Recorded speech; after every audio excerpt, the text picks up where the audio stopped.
Même blessée et effrayée, Yikshu saisit une épée et crie qu'elle ne les laissera pas poser un seul doigt sur elle. L'homme de main à la crête s'avance en disant qu'il va la maintenir pendant que le patron s'amusera. Cependant, elle le surprend par un mouvement rapide, le frappant avec l'épée avant même qu'il puisse réagir. L'homme panique et hurle de douleur, se demandant comment elle peut connaître le kung-fu. Le regard meurtrier, notre héros fulmine, se demandant comment ils osent toucher à sa femme. Fuji est sidéré par cette aura terrifiante et comprend que son ami faisait semblant depuis le début. L'histoire commence lorsqu'on aperçoit deux filles collées à notre protagoniste. L'une des filles s'approche du protagoniste, exhibant tous ses atouts devant lui. Pendant ce temps, le jeune homme est plaqué sur le lit par les deux femmes et hurle à ses belles-sœurs de ne pas s'approcher. L'autre femme s'avance vers lui avec un regard très séduisant et un sourire aux lèvres. L'une des beautés le traite d'idiot et dit que désormais, il doit les appeler épouse et non plus belle-sœur. L'autre fille demande à son mari d'être sage, car elles allaient lui apprendre 2 ou 3 petites choses. Notre héros tente encore de résister un peu, mais il subit leur pression. Soudain, la scène bascule alors vers un enterrement où l'on voit une photo de Ye Zhongguo, décédé à 48 ans. On y voit aussi les photos de Ye Zhanghua, 43 ans, et Ya Xingbang, 34 ans. Ils sont tous morts le même jour. Dans la salle funéraire, plusieurs hommes en noir pleurent la perte de leurs camarades. À ce moment, le général 3 étoiles Ning Yu remarque que le plan de l'ennemi a été exécuté à la perfection. Ya Shanfing, le chef de famille, affirme que ce n'est pas sa faute. Les hommes de sa famille connaissaient les risques. Mais l'aîné constate qu'ils ont été attaqués simultanément et en conclut que quelqu'un chasse sa famille. Notre héros, désespéré, hurle « Ne prends pas mon Peppa Pig !» alors que le jouet tombe au sol. À cet instant, le jeune homme trébuche et s'écrase face contre terre, juste devant son grand-père, et le pendentif de jade qu'il portait se brise en deux. Immédiatement après, Yan se relève, serre son petit cochon en peluche et demande de l'aide à son grand-père pour le ramasser. L'aîné lui dit de se dépêcher et de se relever. Le chef de famille ajoute qu'il ne reste plus que lui et son petit-fils, et que Fan devra se marier pour perpétuer la lignée. L'ancien déclare avec conviction que la famille Ye et son esprit ne tomberont jamais. Les personnes présentes commentent que le garçon est un idiot, mais quelqu'un rappelle qu'il était autrefois le « fils tueur » de la famille. À 15 ans, il était déjà un grand maître en arts martiaux, l'un des plus grands experts. Mais tout a changé il y a 5 ans, lors d'un accident de voiture qui l'a plongé dans cet état et lui a fait perdre ses pouvoirs. Quelqu'un se demande pourquoi la fille de la famille Chuan accepterait encore de l'épouser, même s'il est devenu un idiot. Mais l'oncle de la jeune femme l'empêche d'avancer et se présente comme Ruan Jinggu, accompagné de sa nièce. Avec un sourire narquois, il annonce que la famille Chuan vient rompre les fiançailles. L'aîné est tellement choqué qu'il manque de s'évanouir. Voyant son grand-père en détresse, le héros se précipite vers lui, paniqué. Il demande alors à Eufei pourquoi elle rend son grand-père malade et si elle ne sera plus sa femme. L'ancien reprend son calme et interroge la jeune femme. Elle l'a toujours soutenue, même après l'accident. Muette, elle ne répond pas, mais son oncle s'exclame. La famille YI n'est plus qu'un vieil homme et un idiot. Rien à voir avec ce qu'elle était il y a 5 ans. Furieux, le grand-père dit qu'il voit enfin leur vrai visage. Des opportunistes qui frappent quand on est à terre. La jeune femme s'excuse auprès de Fan, affirmant qu'elle ne peut pas l'épouser. Soudain, une voix féminine retentit. « Si tu ne veux pas l'épouser, nous le ferons. » 2 belles-sœurs du jeune homme apparaissent alors dans la salle, stupéfiant tout le monde. Les spectateurs sont choqués par leur présence et commentent la beauté des épouses de la famille YI. L'une se présente comme la belle-sœur aînée, Yu Lingong. L'autre se présente comme la 7e belle-sœur, Su Yikshu. Elle déclare qu'au nom des 7 belles-sœurs, elles épouseront YI Fan pour assurer la descendance. L'ex-fiancé et son oncle sont totalement abasourdis. Les personnes aux funérailles n'arrivent pas à croire que les 7 déesses vont épouser un idiot comme Yayan. Pendant ce temps, notre héros est coincé entre les 2 femmes et se plaint d'avoir trop chaud. Il dit que sa poitrine brûle et le pendentif de jade commence à briller. L'amulette émet alors une lumière dorée éclatante qui l'enveloppe complètement. Il se souvient qu'il vient enfin de briser le sceau de 5 ans et d'atteindre le royaume du vénérable Martial. 5 ans plus tôt, alors qu'il tentait d'avancer de niveau, il avait été piégé et son âme brisée. Il était resté agonisant au sol après cette attaque. Par chance, il avait scellé 90% de son âme dans ce pendentif, qui contenait des trésors et des écritures permettant d'entraîner son âme pendant tout ce temps. Mais sans aide extérieure, il avait dû attendre 5 longues années pour que le sceau se brise. Il comprend désormais que ses oncles et frères sont morts le même jour que son attaque. Avec son âme restaurée, Il jure de retrouver les responsables et de les faire payer de leur sang. De retour au présent, le jeune homme se plaint encore d'avoir trop chaud, serré entre les deux femmes. L'oncle de son ex-fiancée se moque de lui, disant qu'il est un idiot et que les belles-sœurs deviendront des veuves. L'une des femmes réplique que c'est une affaire interne à la famille YI et qu'il ne doit pas s'en mêler. Le héros pense que s'il révèle sa force maintenant, l'ennemi attaquera sa famille de toutes ses forces. Il a alors une idée. Il enlace sa belle-sœur et l'appelle « grande sœur », disant qu'il veut jouer. Yuing Long se tourne ensuite vers le grand-père du jeune homme. Elle rassure l'ancien, disant qu'elle est toujours sa belle-fille et qu'il peut tout leur laisser gérer. Le grand-père, touché, commence à parler de l'ex-fiancée de son petit-fils, mais Ling Long l'interrompt et déclare que les fiançailles avec Xuan Heuf sont désormais nulles et non avenues. L'ancienne fiancée, surprise par son aplomb, s'excuse timidement. Le héros pense qu'il ne poursuivra jamais quelqu'un qu'il a abandonné et qu'il ramènera la gloire dans sa famille. Plus tard, Yulingon dit qu'elles feront chacune des enfants avec le petit Fan. Coincé entre elles, le jeune homme veut dire quelque chose, mais elle semble décidée à ne pas le laisser s'échapper. Ailleurs, un messager informe l'ancien Jung que les funérailles de la famille Yei se sont déroulées sans incident. Dans un temple, le subordonné rapporte que les 7 belles-sœurs vont épouser Fan, et le maître ordonne d'agir. Le même homme responsable de l'accident d'il y a 5 ans est chargé de la mission. Le vilain dit qu'il ne dérange pas tant que le garçon reste un idiot. Il serre les perles dans sa main si fort que l'une se brise, puis ordonne d'éliminer le jeune homme au moindre geste suspect. Après la cérémonie, le grand-père du héros remercie tout le monde et les invite à partir. Cependant, Ling Long déclare qu'elles veulent épouser Yan pour continuer la lignée familiale. Le vieil homme est attristé par la situation et demande pourquoi elles font cela. La jeune femme affirme que la décision est prise et que les 7 belles-sœurs l'accompagneront chacune pendant un mois. Elle poursuit en expliquant qu'ils doivent laisser derrière eux de nombreux descendants pour venger la famille YE. Yan est sous le choc, se demandant s'il ne le voit que comme une machine à fabriquer des bébés. Soudain, la plus âgée des belles-sœurs remarque une fluctuation dans l'aura du jeune homme et l'interroge à ce sujet. Pour cacher la vérité, le protagoniste agit comme un enfant et crie qu'il veut se venger, en faisant des bruits étranges. La jeune femme lui pince alors fortement les joues pour qu'il se souvienne de ses paroles. Elle lui rappelle qu'il fut autrefois un génie et qu'il peut très bien le redevenir.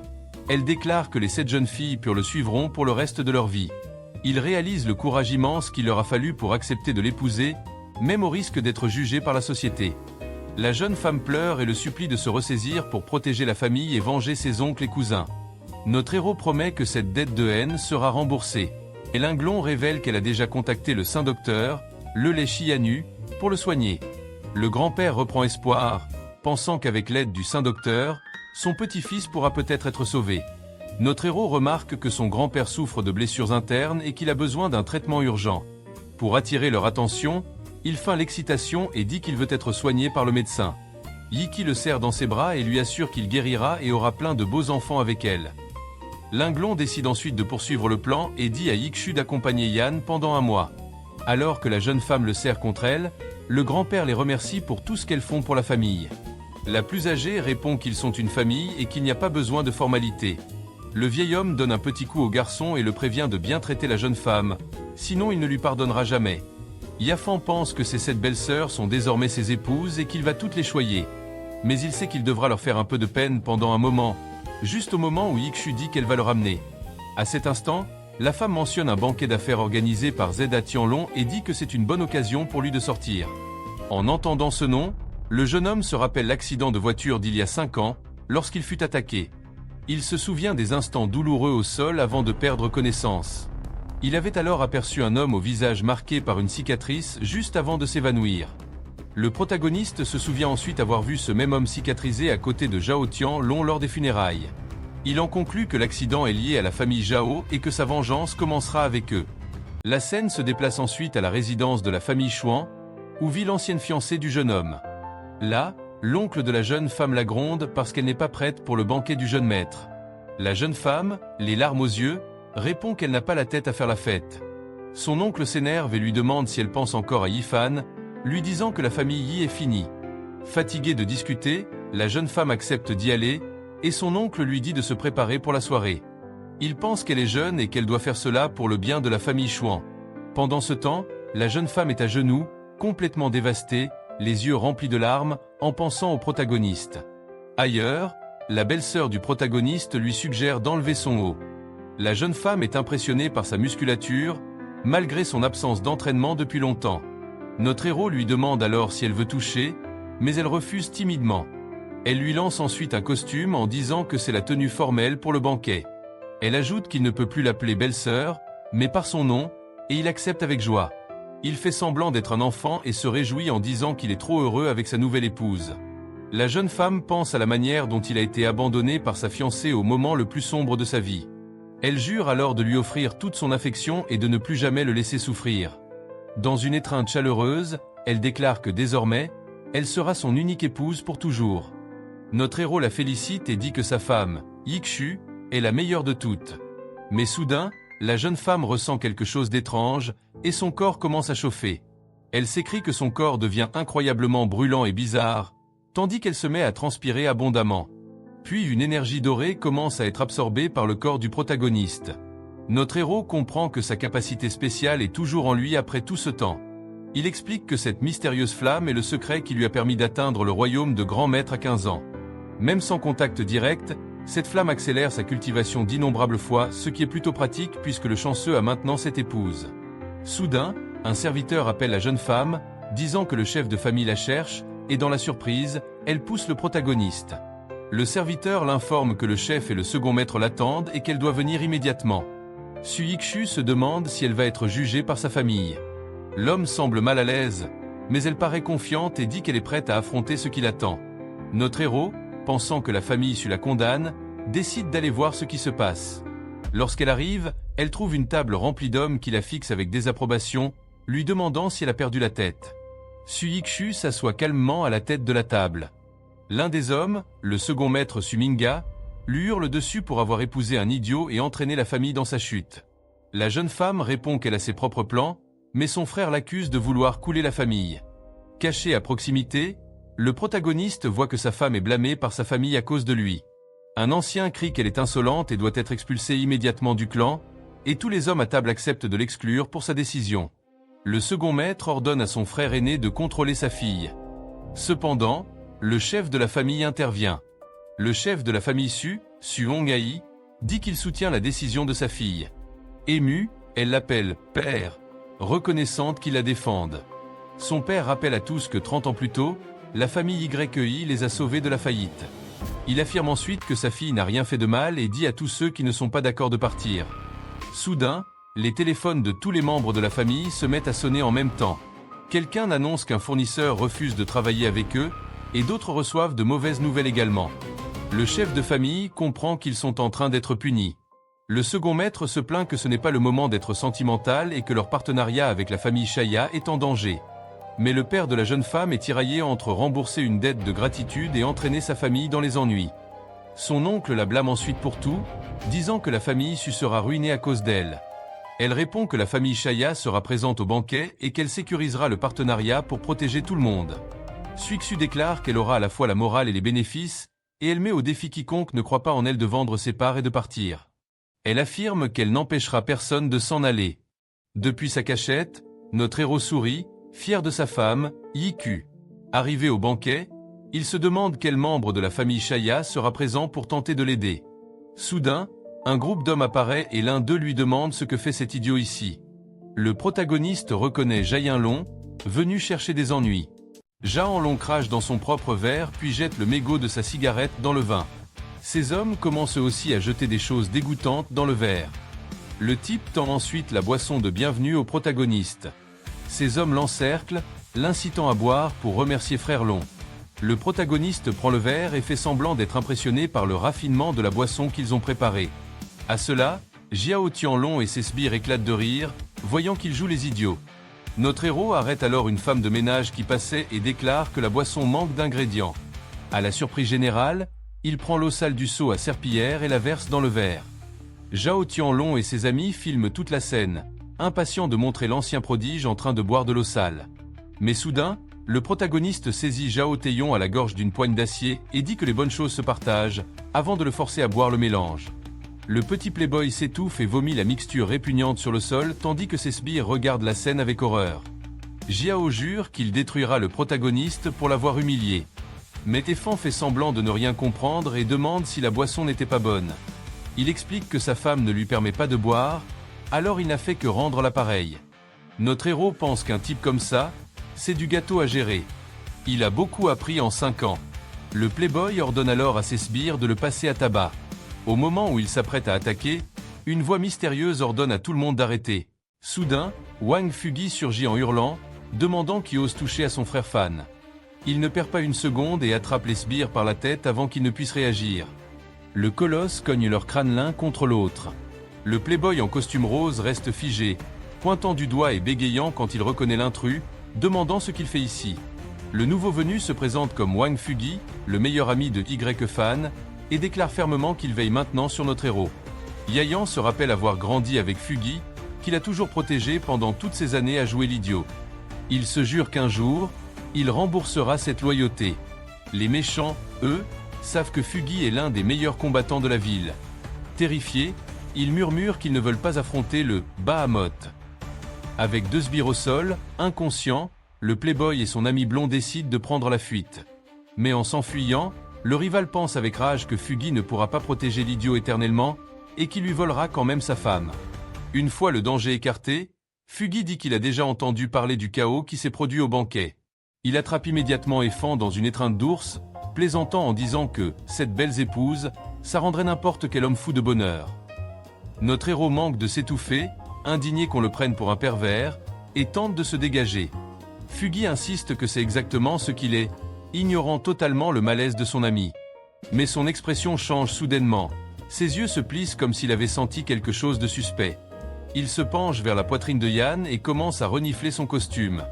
Fugi lui lance un regard suspicieux, remarquant que son aura a changé, et lui demande s'il a récupéré. Yan pense, ce gars est trop perspicace. Yayan reprend son air d'idiot pendant que Fugi le questionne sur ce qu'il fait ici. Notre héros jette un regard derrière lui lorsqu'un mouvement attire leur attention. Sa sublime épouse apparaît alors, se plaignant que son mari a disparu pendant qu'elle retouchait son maquillage, et demande s'il va bien. Fugi s'incline respectueusement et promet à sa belle-sœur qu'il protégera son frère Fan au péril de sa vie tant qu'elle sera là. La jeune femme sourit, soulagée de voir que son mari a un garde du corps aussi fiable, et le remercie de sa loyauté. Bientôt, tous les regards se tournent vers la scène où l'animateur annonce avec emphase l'arrivée de Madame Chaya, la puissante présidente du groupe Chaya. Une présentatrice en robe bleue s'empare du micro et demande d'accueillir l'invité d'honneur avec de chaleureux applaudissements. Suyu explique qu'elle doit négocier d'urgence un partenariat avec la famille Chaya et laisse son mari entre les mains de son ami géant pour l'instant. Le président monte sur scène, saluant l'assistance avec un sourire chaleureux qui impose immédiatement le respect dans la salle luxueuse. Pendant les applaudissements, le rival en costume rose esquisse un sourire narquois, convaincu que dès qu'il conclura l'affaire, la femme du héros viendra ramper à ses pieds. La présentatrice saisit l'occasion et demande si sa présence confirme que le partenariat avec la famille Xiao est déjà finalisé. L'exécutif répond avec élégance que le marché est vaste et que son entreprise reste ouverte aux propositions des grands groupes locaux. Le vilain est choqué par cette réponse vague, lui qui croyait l'accord garanti pour son camp. Suyu attrape joyeusement le bras de son mari, disant que sa famille a encore une chance, mais Yan regarde l'homme sur scène avec un air grave. Yan bloque tout le bruit autour de lui car il a l'impression de reconnaître ce président. Les yeux du président Chaya s'écarquillent, totalement stupéfait.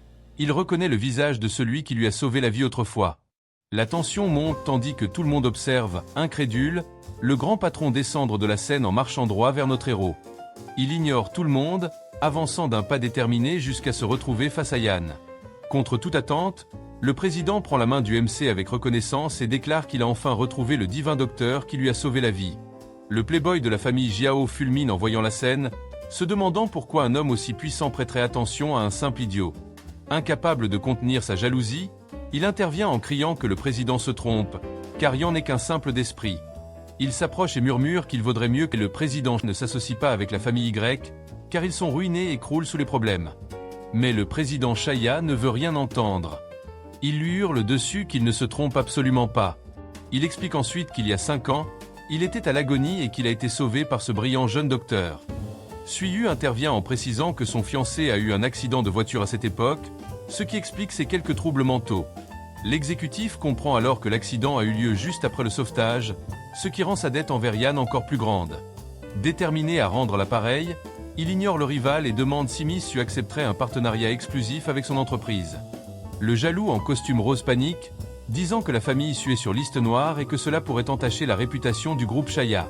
Le président perd patience et déclare que sans Yan, il ne serait même plus de ce monde, alors il n'a peur de rien. Pour couronner le tout, il annonce haut et fort que la famille issue devient leur seul partenaire officiel et que quiconque leur causera du tort tombera avec eux. Le président tient parole en serrant la main de Yikshu. Elle est tellement émue qu'elle en a presque les larmes aux yeux et le remercie pour cette opportunité en or. Les invités changent immédiatement de camp, louant la clairvoyance de Yu et rappelant que la famille YI détient encore beaucoup d'influence dans la ville. Pendant ce temps, le playboy en rose bout de rage, se demandant comment cet idiot réussit toujours à ruiner ses plans parfaitement préparés. Mais le président fait un clin d'œil à la jeune femme et lui dit qu'elle ne devrait pas le remercier lui, mais plutôt son mari, qui est la véritable raison de tout cela.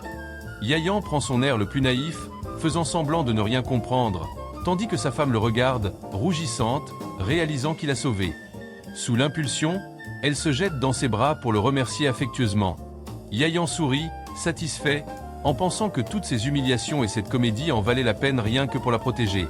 Il la relâche bientôt et se jette au cou du président, criant comme un enfant que Kingle est vraiment gentil de les avoir aidés. Mais en plein câlin, le vieil homme lui glisse nerveusement qu'il a fait tout ce qu'il pouvait, mais qu'il n'a pas le courage de contrarier les grands pontes qui agissent dans l'ombre. Le masque de Yayan tombe l'espace d'une seconde et d'un regard tranchant, il assure à son allié qu'il a bien fait et qu'il ne sera pas maltraité. Le dirigeant recule, complètement choqué, comprenant enfin que le divin docteur n'est pas un idiot et qu'il jouait un rôle depuis le début. Le président saisit alors fermement Yan et commence à balbutier qu'il est bel et bien le divin docteur. Yayan coupe court aux discussions sérieuses en l'étreignant de force, criant comme un enfant que « tonton est trop gentil » et qu'il veut un câlin, jouant l'idiot sur le moment. Mais à l'oreille du vieil homme, il murmure d'une voix grave qu'il a été piégé et qu'il doit continuer son rôle d'imbécile s'il ne veut pas être traqué. Le président en reste bouche bée. Ce gamin de 20 ans est un stratège brillant. Le président promet alors discrètement au jeune maître qu'il fera tout ce qui est en son pouvoir pour l'aider à accomplir ses plans, quoi qu'il en coûte. Le playboy en costume rose panique en demandant ce qu'il en est de l'accord avec la famille Xiao, persuadé que la collaboration était acquise. Yayan, de retour dans son personnage, se cache derrière sa femme en criant que le méchant veut lui voler sa femme sous ses yeux. Le président comprend immédiatement le message et reconnaît la première mission de loyauté de son allié. Sans hésiter, il assène une énorme gifle au jaloux en costume rose, qui ne l'a pas vu venir. Le président remet sa cravate en place et demande froidement à quel moment il aurait accepté quoi que ce soit avec cet incapable. L'héritier Xiao se tient la joue, les larmes aux yeux, demandant pourquoi il a été frappé sans raison devant tout le monde. Le président le fusille du regard et déclare que rien que pour avoir convoité la femme d'un autre, il mérite une bonne leçon sur le champ. Il appelle ensuite la sécurité et ordonne qu'on mette le playboy dehors, prétextant qu'il est ivre et extrêmement impoli envers les invités d'honneur.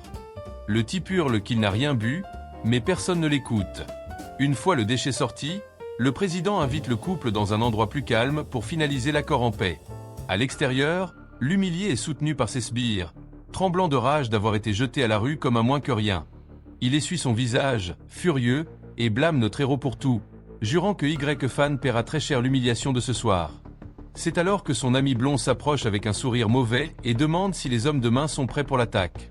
Le playboy confirme d'un regard dément que le piège est en place et garantit que le héros ne rentrera pas vivant.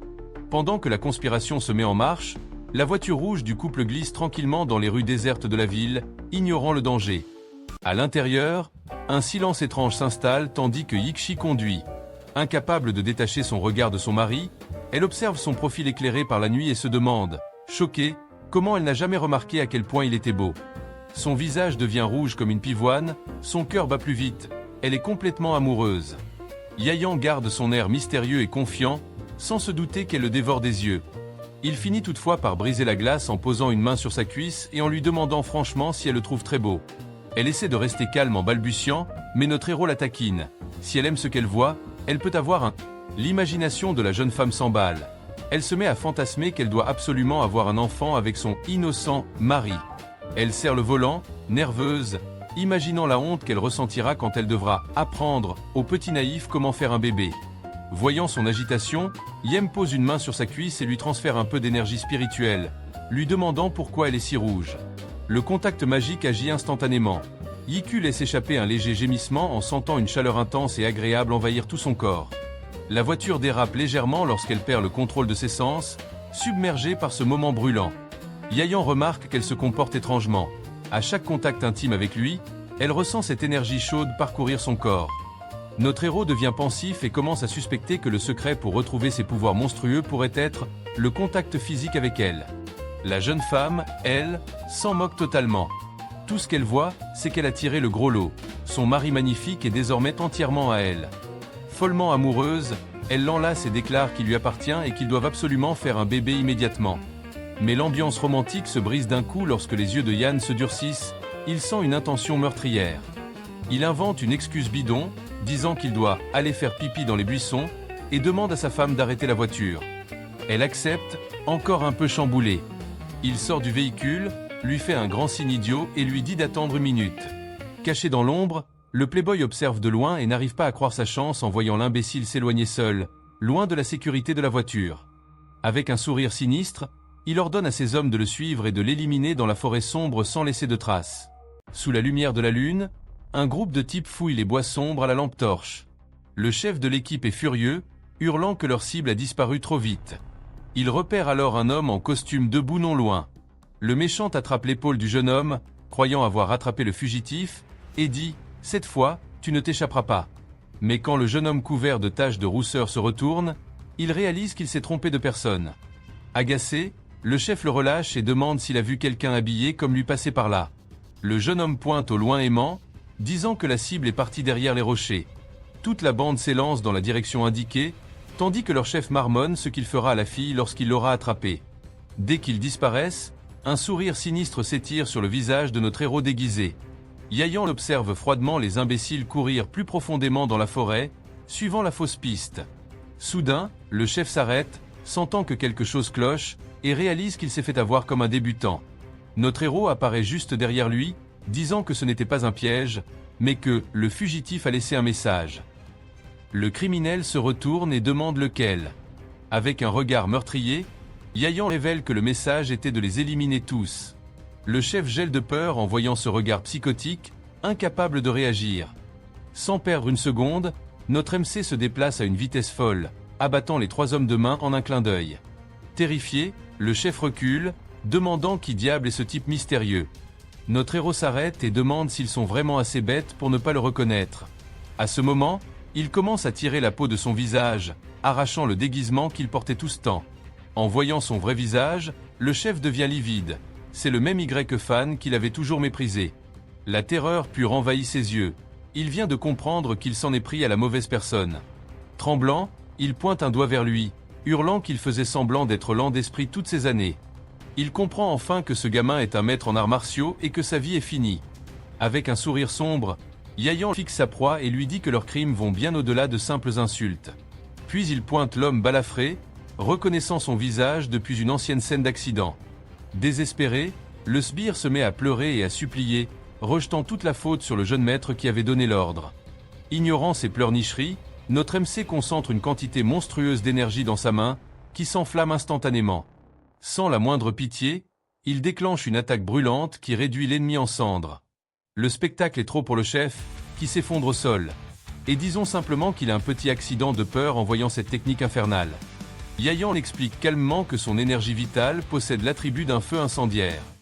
Notre héros révèle que tout ce pouvoir incroyable provient d'une flamme mystique brûlant à l'intérieur même de son corps. Terrifié, le méchant le supplie de l'épargner, avouant qu'il a été forcé par la puissante famille Liu de la capitale. En entendant ce nom, notre MC reste stupéfait. Cette famille servait autrefois loyalement son grand-père. L'image de l'ancien chef, l'ancien Le, traverse son esprit. Il n'arrive pas à croire qu'un serviteur aussi fidèle ait pu le trahir.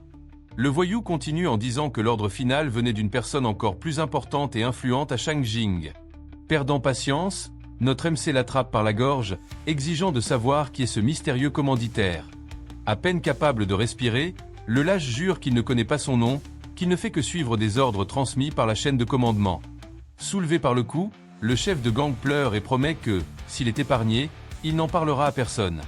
Yayan lui demande sarcastiquement s'il pense réellement pouvoir garder un secret aussi sérieux. L'ennemi jure que oui, croyant enfin avoir convaincu le monstre de le laisser partir. Mais la réponse arrive sous la forme d'un blast d'énergie qui consume son corps en un instant. Tandis que les cendres retombent, notre MC dit froidement « Dommage, mais je ne fais pas confiance aux vivants ». Sachant désormais qui sont les traîtres, il décide d'éliminer chaque famille rivale une par une. Dans la nuit, on voit notre protagoniste observer sa femme qui court affolée dans la forêt sombre à sa recherche. Wu semble terrifiée, hurlant désespérément son nom, elle qui n'a jamais l'habitude de quitter la maison pour un endroit aussi dangereux. Yan la regarde, touché, comprenant que sa femme a surmonté sa peur des rats et de l'obscurité juste pour venir le chercher. Alors il sort des ombres avec un sourire pour la rassurer, lui disant que tout va bien et qu'il a déjà réglé ses affaires. Elle soupire de soulagement en voyant que son mari est entier, mais lui demande inquiète pourquoi il a mis autant de temps. Pour détendre l'atmosphère, il pointe le sol en criant, prétendant qu'un énorme rat se trouve à ses pieds.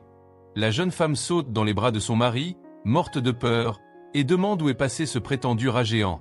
L'espiègle en profite pour la serrer dans ses bras, disant que la créature s'est déjà enfuie, et lui glisse même un compliment sur son parfum. À cet instant, elle devient toute rouge, réalisant qu'il a piégé juste pour pouvoir la prendre un peu dans ses bras. Notre héros la soulève alors dans ses bras façon princesse, disant qu'il va la porter jusqu'à la voiture pour assurer la sécurité de sa belle dame. Le couple s'en va dans une ambiance romantique, mais la scène coupe vers des guetteurs cachés dans une voiture.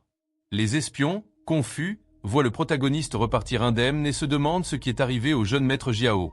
Paniqués, ils accourent en criant le nom de leur patron, mais ne trouvent qu'un espace vide, aucune trace de lui ni de ses hommes.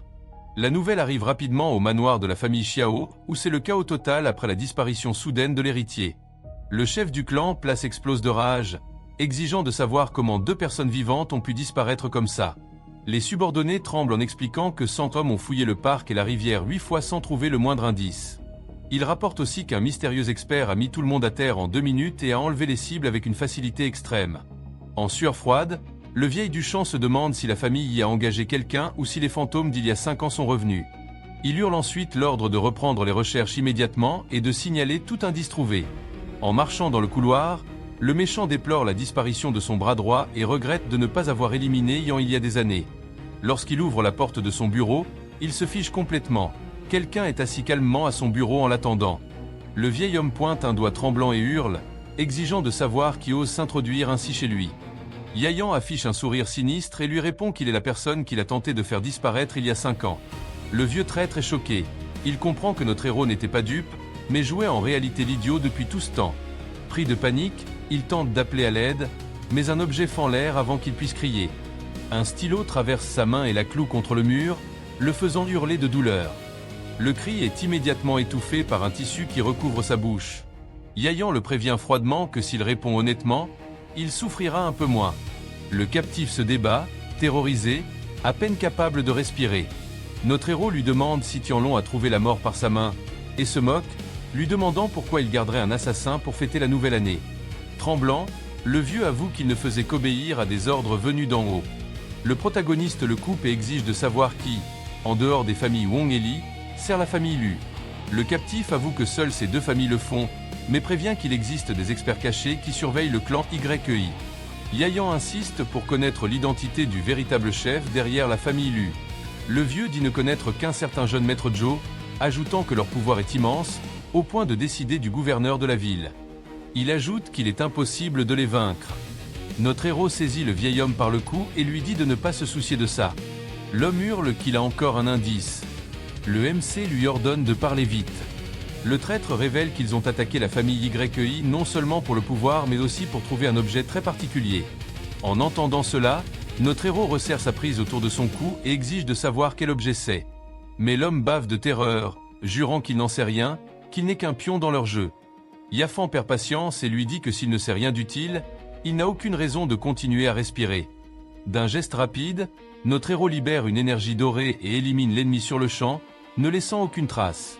Le lendemain, la ville est sous le choc. La famille Xiao a été complètement anéantie durant la nuit. Un ancien commente qu'un expert extrêmement puissant a dû agir aussi proprement pour se venger de ce clan. Lanfang, le capitaine de la garde, analyse la situation, se rappelant que les Xiao avaient causé l'accident de voiture du jeune maître. Mais le vieillard pense que ce n'est pas toute l'histoire et ordonne de continuer l'enquête, car la famille YEI est toujours en grand danger. La scène change et dans la résidence de la famille Su, Yanfan est allongé là, en train de réfléchir. Le scandale concernant la famille Zhao a sûrement déjà éclaté. À ce moment, il entend une voix féminine timide qui l'appelle.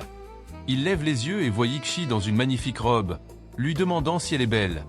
Elle pense qu'il est temps de se donner à lui et peut-être de lui apprendre 2 ou 3 choses. Notre héros lui répond qu'elle est la plus belle de toutes, ce qui rend Yikshi toute heureuse. Toujours rouge de gêne, elle s'approche du lit et invite Yan à jouer.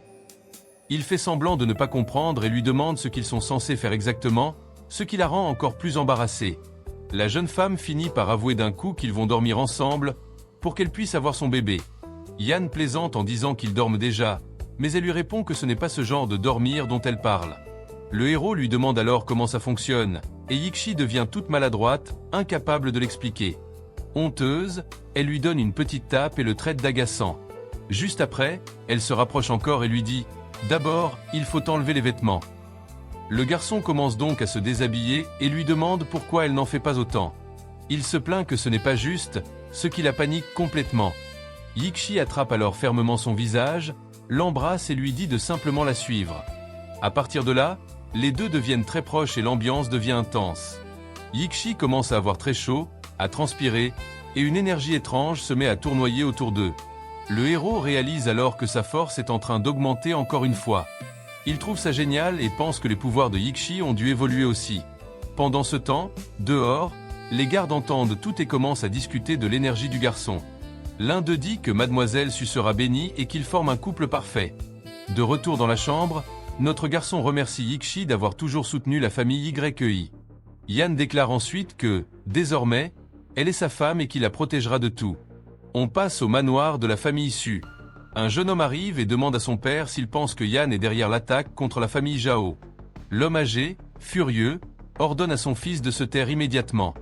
Il dit que la famille YEI est leur bienfaitrice et qu'il serait heureux de voir Yan se rétablir. Le jeune homme s'inquiète, se demandant ce qui va se passer si le héros découvre la vérité. Il continue de parler des biens de la famille YEI, mais son père le gifle et le fait taire. Il explique qu'il a déjà enquêté. Ce n'était pas Yan, mais quelqu'un revenu pour se venger de Xiao Duxing.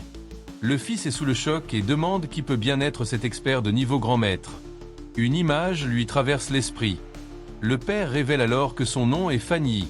Le fils dit qu'il n'a jamais entendu ce nom, mais son père répond que seules ses compétences comptent. Le jeune comprend alors ce que son père prépare. Celui-ci dit qu'ils doivent retrouver cet homme pour régler une affaire importante. Le fils réalise que son père veut engager cet expert pour éliminer Yan et toute la famille YEI. Excité, il court exécuter l'ordre. Le père, avec un regard malveillant, pense que les jours de chance de Yan sont comptés. Le lendemain matin, on voit notre héros et Yikshi blottis l'un contre l'autre après leur nuit. Yikshi est aux anges, souriant dans les bras de Yan. Mais la romance est interrompue lorsqu'une servante frappe à la porte pour annoncer un visiteur. Surprise, Yikshi se réveille, mais Yan la ramène contre lui, indifférent au visiteur, il veut juste rester avec elle. Yikshi, gêné, demande qui peut bien le chercher si tôt. La servante répond que c'est mademoiselle Xuan Yufei. Les deux en restent choqués. Jalouse, Yikshi pince violemment la joue du héros, lui arrachant un cri. Elle le fusille du regard et lui rappelle que son ex-fiancé est derrière la porte. Yan en profite pour lui demander en riant si sa femme est jalouse, mais elle nie aussitôt. Alors il lui propose de descendre ensemble voir Xuan Yufei, puisqu'elle n'a soi-disant rien à craindre.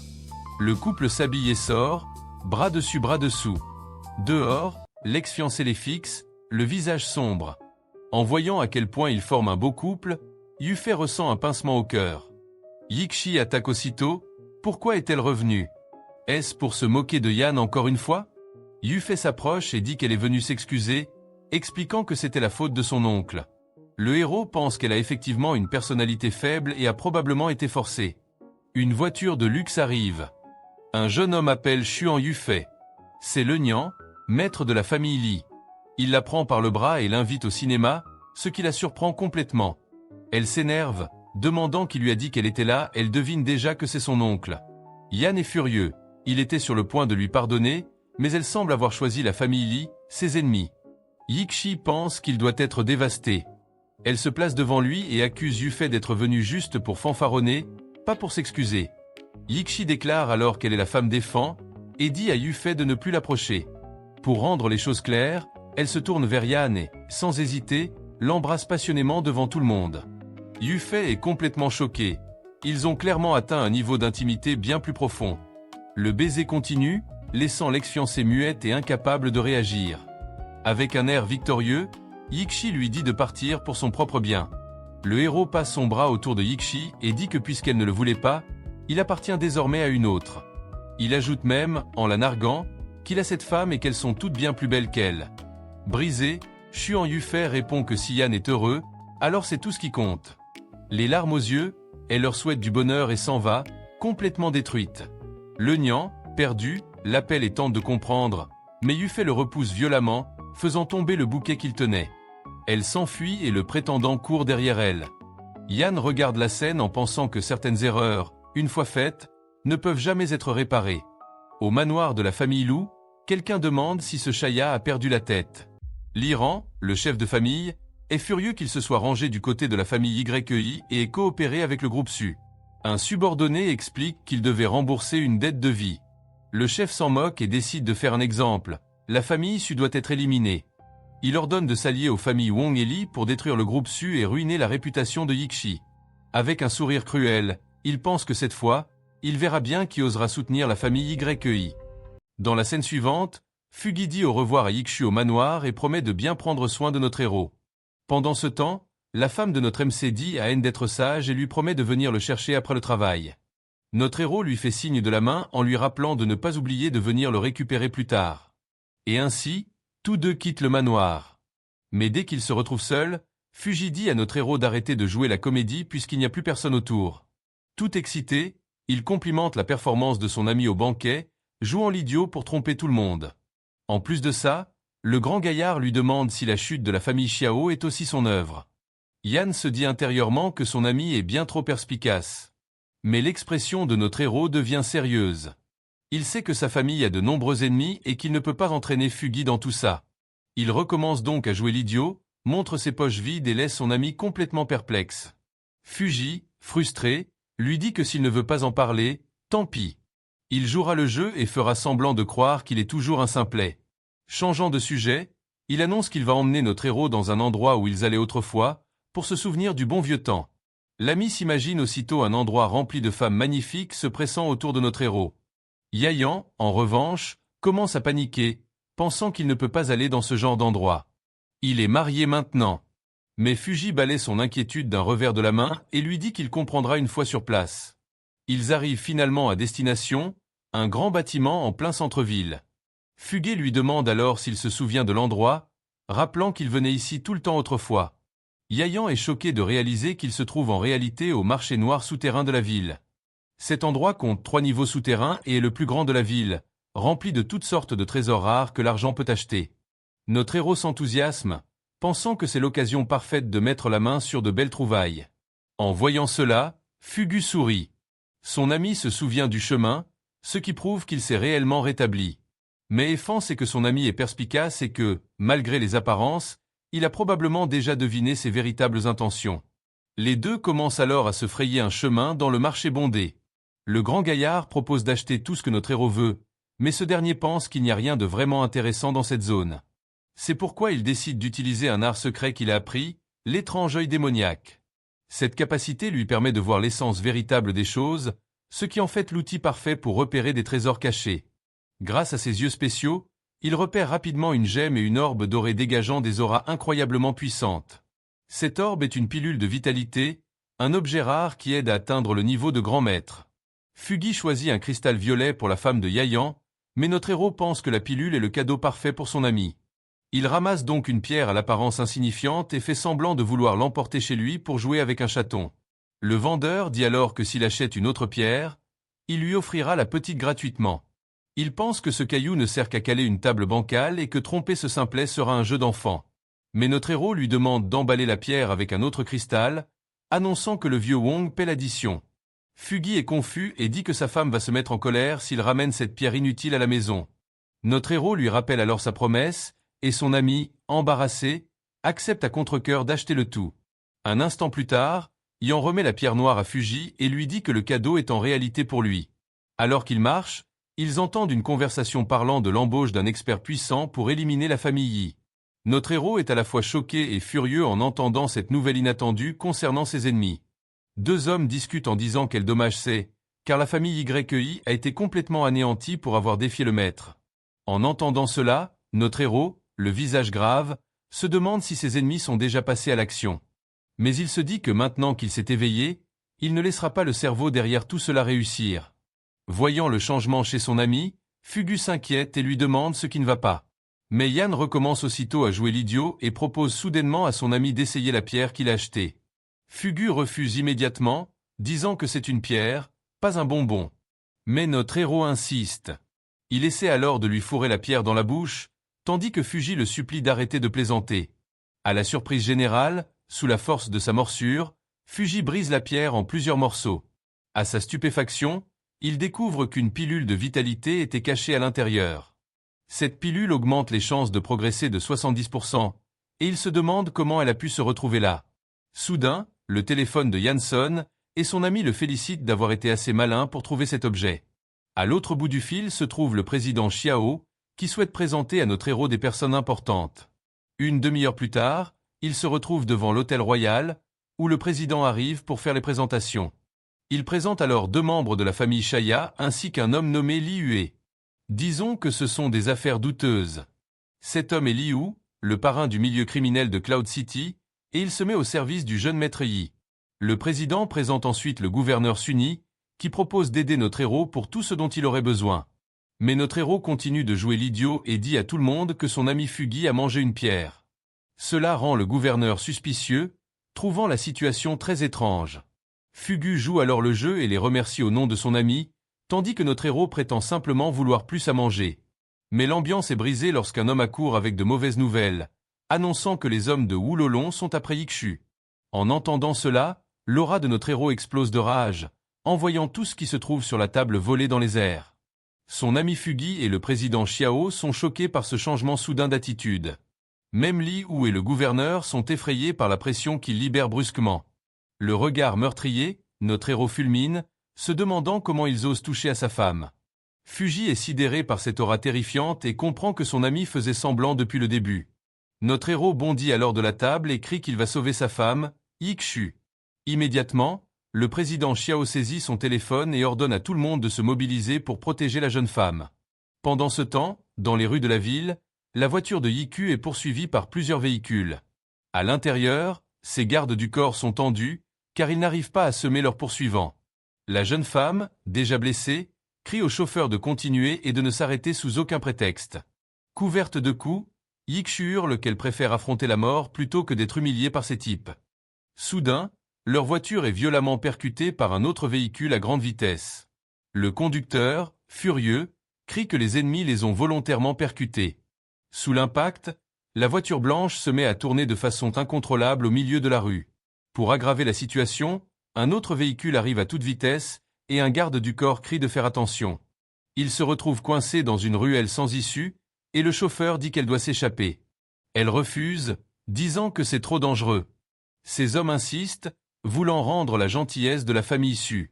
Les 2 gardes du corps sortent alors de la voiture, prêts à se battre, et lui disent de partir au plus vite.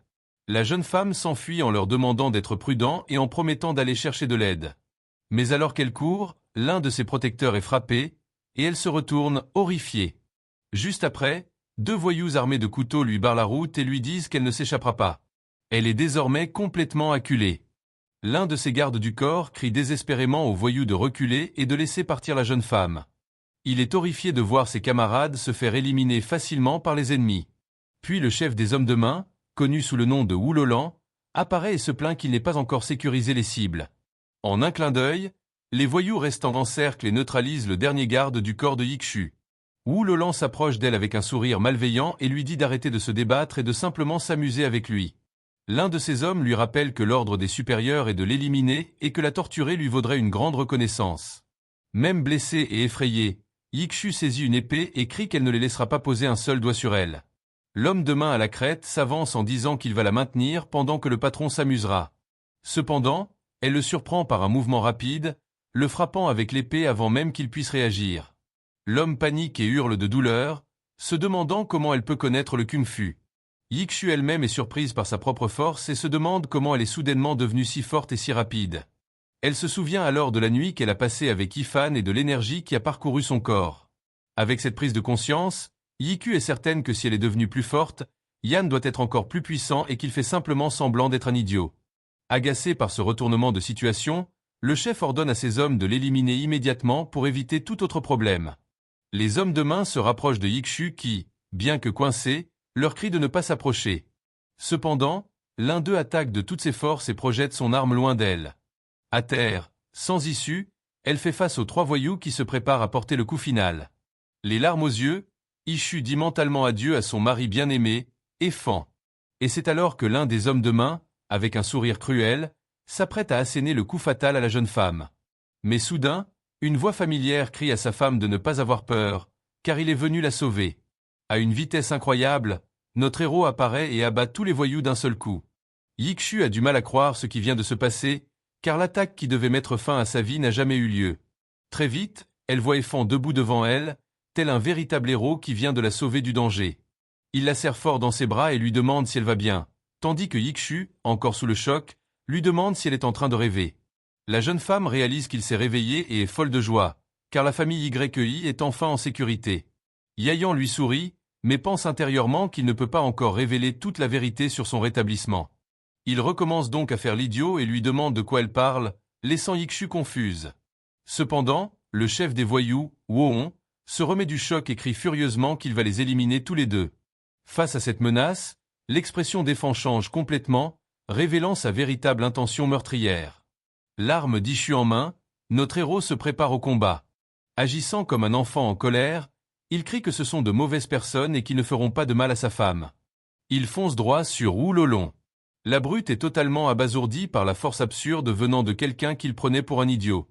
Avec un regard menaçant, Efan l'attrape, montrant que le jeu est terminé. Il projette ensuite le chef des voyous et crie à tous les méchants de déguerpir. Juste après, notre héros déchaîne sa colère sur un autre homme de main, le frappant sans la moindre pitié. Le vacarme attire l'attention des hommes de Fuji, qui observent la scène complètement stupéfaits. Yikshu reste bouche bée, incapable de comprendre d'où vient toute la force de son mari. Il s'avère que Fuji et ses hommes viennent d'arriver et se sont précipités pour voir ce qui se passait. Ils découvrent les voyous à terre et sont choqués par les dégâts Ken a causés à lui seul. Fuji regarde son ami et se demande s'il va enfin révéler la vérité à Yikshu. Cependant, la jeune femme pense qu'il n'a pas retrouvé la mémoire et qu'il a simplement agi par instinct pour la protéger. Comprenant le jeu, Fuji lui fait un signe de pouce levé et se dit que son ami est un sacré bon acteur. Yan le gronde, lui disant d'arrêter de plaisanter et de l'aider avec quelque chose d'important. Fuga attrape alors l'un des ennemis et exige de savoir qui a donné l'ordre d'attaquer sa belle-sœur. Terrifié, le voyou avoue que le jeune maître Wong les a engagés pour attaquer Yikshu et implore qu'on lui laisse la vie sauve. En entendant cela, YI Fan entre dans une rage noire, sachant que la famille Wong travaille pour la famille Lu, ses plus grands ennemis. Notre héros comprend que la famille Lu cherche à écraser définitivement la famille YI. Il réalise que se contenter d'abattre la famille Xiao n'était pas suffisant. Inquiet, il serre Yichuan dans ses bras et lui demande si elle va bien. Paniquée, la jeune femme le supplie de sauver le capitaine Gaillot. Yan désigne les blessés et Fuji crie qu'on les emmène à l'hôpital. Et en un instant, ils s'y retrouvent. Dans la chambre d'hôpital, Yan se tient à côté du capitaine, entièrement enveloppé de bandages. Celui-ci se réveille et appelle anxieusement la jeune demoiselle. Mais notre héros le rassure en disant « Yiku va bien, elle a juste été un peu secouée ». Soudain, le capitaine remarque quelque chose et ses yeux s'écarquillent de stupeur. Il pointe Yan du doigt et crie qu'il n'est plus un idiot. Notre protagoniste confirme qu'il s'est réveillé, mais lui demande de garder le secret. Le capitaine promet de se taire pendant que Yan l'aide à se calmer. Notre héros dit que le capitaine est un homme loyal et qu'il a besoin de quelqu'un en qui il peut avoir confiance. En récompense, il va l'aider à entrer dans le royaume martial. Puis il libère son énergie dorée pour soigner l'homme blessé. Cette énergie enveloppe le capitaine, qui crie alors qu'une chaleur intense se répand dans tout son corps. Les yeux grands ouverts, il n'en croit pas ses yeux, car en un instant, toutes ses blessures disparaissent. Yan explique qu'il est désormais entré dans le royaume martial et qu'il n'est plus un simple anonyme. Reconnaissant, le capitaine s'incline et jure de protéger Yikshu au prix de sa vie. Notre héros lui remet même une fiole de pilules pour l'aider dans sa cultivation. Pendant ce temps, dans un autre manoir, quelqu'un rapporte que la famille Xiao a été anéantie. Il s'agit de Shudong, qui se plaint que sans les iOS, ils ne peuvent plus attaquer la famille YI. Son père, Zhujian, explique que leur entreprise est remplie de personnes loyales au YI. Le jeune homme suggère alors d'engager quelqu'un pour éliminer le vieil homme et l'idiot. Il a entendu parler d'un grand maître nommé Fanny qui accepterait ce genre de mission. Le père est inquiet, mais Zhu Dong le rassure en disant que Fanny est discret et qu'il mènera la tâche à bien. De retour à l'hôpital, Yan marche dans le couloir lorsque son téléphone vibre. Sur l'écran, un message s'adresse à lui en l'appelant Maître Fanny et lui confie une nouvelle mission. Notre héros est surpris qu'ils aient déjà découvert sa véritable identité en tant que Fanny.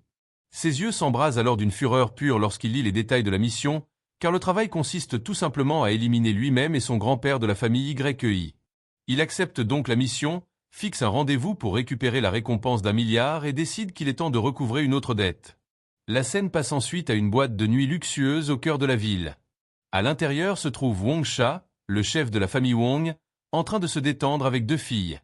Cependant, un homme de main arrive avec la nouvelle que Wu Lolong a échoué à capturer Suiyu. Wong Sha entre dans une rage folle, donne un coup de pied dans la table et traite ses hommes de déchets inutiles. Le subalterne explique que c'est Yan qui est intervenu et s'est occupé de Wu Lian. Le méchant dit que ce type est un bon à rien, mais qu'ils ne peuvent désormais plus s'en prendre à la famille Su. La conversation s'interrompt toutefois lorsqu'il remarque qu'un inconnu est entré dans la pièce. Un membre de la famille Wong crie avec agacement, demandant qui est l'intrus et qui l'a laissé entrer. Notre protagoniste, avec un sourire en coin, répond qu'il est venu se porter volontaire pour un petit boulot. Wong Kao se met alors à hurler, demandant qui est cet intrus et qui l'a laissé entrer, furieux que cela arrive alors que ses hommes sont présents. Avec un sourire sinistre, notre héros affirme que les types dehors ont déjà été neutralisés par lui, ce qui laisse Wong Shao se demander ce qui se passe. Le chef de la famille Wong et ses hommes sont complètement choqués, et le méchant exige de savoir qui il est et ce qu'il veut. Notre garçon s'approche alors en souriant et dit à Maître Wong de ne pas s'inquiéter, car il est là pour aider à éliminer la famille Su. Il ajoute qu'ils ont peut-être déjà entendu son nom et se présente comme Fanny.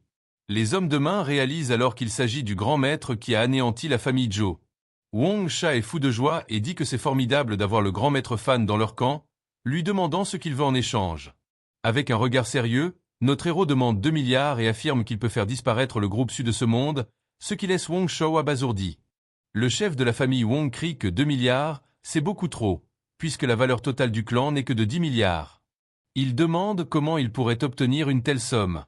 Notre héros se met en colère et demande s'ils essaient de l'insulter en n'ayant pas 2 milliards. L'un des hommes de main supplie le grand maître de ne pas se méprendre, disant qu'il n'oserait jamais. Wong Kao se souvient alors que le président Le de la capitale provinciale avait promis que, s'ils éliminaient la famille Su, le groupe Su leur reviendrait, si bien que 2 milliards ne semblaient finalement plus si élevés. Cependant, il se met à transpirer froidement, se demandant si la famille Lu tiendrait réellement sa promesse ou si Fan y ferait à la famille Wong la même chose qu'à la famille Zhao. Avec cela en tête, il décide de rentrer chez lui pour rassembler l'argent, estimant qu'avoir un grand maître agir était un honneur et que la meilleure tactique, plutôt que de fuir, était de coopérer. Mais avant même qu'il ne puisse partir, quelque chose passe à toute vitesse près de son visage, lui faisant une peur bleue. Il réalise que l'objet était une paille en plastique et s'effondre au sol, s'excusant auprès du grand maître et admettant son erreur. Notre héros s'assoit calmement et dit que c'est une bonne chose qu'il reconnaisse s'être trompé. Il place tranquillement la paille dans son verre et l'avertit qu'il a exactement 10 minutes pour réunir l'argent. Assis sur le canapé, d'un calme olympien, il ordonne que l'argent soit rassemblé ici et maintenant. Le méchant désespéré appelle son père, hurlant et demandant en urgence 2 milliards, expliquant qu'il vient d'engager le dangereux grand maître. Tandis que Wong supplie son père au téléphone, notre héros sourit, pensant qu'il ne pardonnerait jamais à quiconque oserait s'en prendre à sa femme. Le téléphone émet un bip confirmant le transfert, et le lâche demande en tremblant si l'argent est bien arrivé et s'il peut partir maintenant. Mais Yan lui adresse un sourire terrifiant et dit qu'il n'y a pas d'urgence. Son affaire à lui est peut-être réglée, mais pas celle de notre héros. Soudain, il commence à retirer la peau de son propre visage, laissant Wong Chao complètement perplexe, qui lui demande ce qu'il est en train de faire, tandis que son véritable visage est révélé. Notre héros dit qu'il est là pour régler leur compte pour avoir tenté de s'en prendre à sa femme. Le méchant s'effondre de stupeur en reconnaissant Yan, hurlant de désespoir en réalisant qu'il s'est fait berner cette fois-ci. En sueur froide, il se souvient qu'il y a 5 ans, notre héros était déjà un monstre, et qu'il semblait maintenant encore plus puissant et invincible. À genoux, il implore sa clémence, disant qu'il ne faisait qu'obéir aux ordres et jurant qu'il travaillerait comme un chien pour le jeune maître. Les yeux de Yan brillent d'un rouge inquiétant tandis qu'il répond qu'il n'a pas besoin d'esclaves, mais qu'il va lui emprunter quelque chose. Plein d'espoir, le lâche dit qu'il lui prêtera tout ce qu'il veut et lui donnera n'importe quoi pour sortir vivant d'ici. L'atmosphère s'alourdit lorsqu'une ombre recouvre le visage de notre héros, et il achève sa phrase en disant que ce qu'il veut lui emprunter, c'est sa vie. Et ainsi, notre héros assène un coup fatal, éliminant l'ennemi sans la moindre pitié.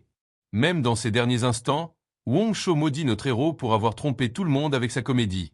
Jurant qu'il ne laissera pas cela passer, il tente de passer un appel à l'Uran de la famille Lu pour se venger. Cependant, notre héros remarque son geste sournois et le fixe d'un regard furieux. Il l'attrape alors par le cou et le projette en l'air, tandis que le téléphone portable tombe au sol. Yayan dit qu'il essaie encore de ruser et libère son énergie, le désintégrant complètement. En un instant, le méchant est réduit en cendres par la technique puissante de notre héros. Avec le chef de gang éliminé, notre héros ne perd pas de temps et se prépare à s'occuper des suivants. Il se tourne vers les hommes de main et les avertit que c'est maintenant leur tour, tandis qu'il supplie pour leur vie. Ignorant leur demande de pitié, il s'accroupit au milieu des cendres du méchant. Il ramasse le téléphone tombé au sol, l'appel étant toujours actif. Il regarde l'écran fissuré de l'appareil et tape rapidement quelque chose avant de continuer. Puis il laisse le téléphone retomber par terre et quitte la pièce sans se retourner. Loin de là, dans le manoir de la famille Wong, le président Wong Jong reçoit un message. Il entre dans une colère noire en apprenant que son fils a été kidnappé et ordonne à tout le monde de se préparer à le secourir. Le regard rempli de haine, il jure de découvrir qui est responsable de l'enlèvement de son fils unique. À l'hôpital, notre héros demande à sa femme, Yiku, si elle est enfin réveillée. Elle ouvre bientôt les yeux, encore un peu confuse par tout ce qui s'est passé. Effan la serre alors fort dans ses bras et dit qu'il est tellement heureux qu'elle aille bien. Cela surprend la jeune femme et elle appelle le nom de son bien-aimé. Elle se souvient enfin que c'était Little Fan qui l'avait sauvé des voyous. En plus de cela, elle se remémore la scène et pense à quel point il était beau à ce moment-là. Pendant ce temps, Effan dit que le médecin lui a expliqué qu'elle avait seulement besoin de se reposer un peu, mais la jeune femme lui touche le visage et lui dit qu'elle ne peut pas encore rentrer chez elle. L'entreprise est sur le point de lancer un produit et elle a énormément de travail à faire. Mais juste après, elle attrape son téléphone portable avec une expression très sérieuse. Cependant, elle reçoit la nouvelle que la formule de son produit a fuité. Pour aggraver les choses, un homme entre dans la pièce en disant qu'il vient lui aussi d'apprendre la nouvelle. Il lui montre alors son téléphone, révélant une diffusion en direct. À l'écran, la famille Lee présente une pilule de beauté qu'elle recherche depuis des années. En voyant cela, Yixu est outré et les traite de voleurs sans compte. Yixu se lamente que l'entreprise ait investi toutes ses ressources dans cette formule et que toute l'activité comptait dessus pour se relever. Le président Chaya dit que de nombreux partenaires ont boycotté le groupe et que, sans un bon produit, l'entreprise ne tiendra plus très longtemps. Elle essuie ses larmes et décide qu'elle doit faire quelque chose pour sauver tout le monde. Elle annonce alors qu'elle se rend à l'entreprise et laisse Fan avec le président Chaya, tandis que notre héros tente de l'appeler.